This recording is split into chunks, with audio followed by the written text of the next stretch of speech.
ವಿಜಯನಗರ ಜಿಲ್ಲೆ ಹೊಸಪೇಟೆ ನಗರದ ಸಹಕಾರಿ ಕಲ್ಯಾಣ ಮಂಟಪದಲ್ಲಿ ವಿಜಯ ಕರ್ನಾಟಕ ಪತ್ರಿಕಾ ಬಳಗದಿಂದ ಆಯೋಜಿಸಿದ್ದ 2 ದಿನಗಳ ವಿಜಯ ಕರ್ನಾಟಕ ಎಜುಕೇಷನ್ ಫೇರ್ ಕಾರ್ಯಕ್ರಮವನ್ನು ಜಿಲ್ಲಾಧಿಕಾರಿಗಳು ಉದ್ಘಾಟಿಸಿದರು.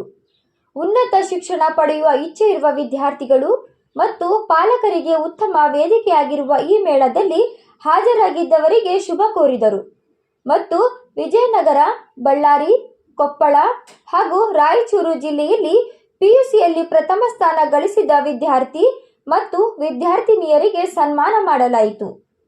ವರದಿ H Kareem, Nandibevur, KS news 24x7. ಗ್ರಹಚಾರ ದೋಷ, ಆರ್ಥಿಕ ಅಡಚಣೆ, ವ್ಯಾಪಾರದಲ್ಲಿ ನಷ್ಟ, ನಿರುದ್ಯೋಗ, ಸಾಂಸಾರಿಕ ವಿರಸ, ಸ್ತ್ರೀ ಪ್ರೇಮ, ವಶೀಕರಣ, ಬೆಂಬಿಡದ ರೋಗ ರುಜಿನಗಳು, ವಿದೇಶ ಪ್ರಯಾಣ, ಸಕಲ ಸಂಪತ್ತಿದ್ದರೂ ಮನಃಶಾಂತಿಗೆ ಕೊರತೆ, ಹೀಗೆ ಸಮಸ್ಯೆಗಳು ಯಾವುದೇ ಇರಲಿ ಪರಿಹಾರ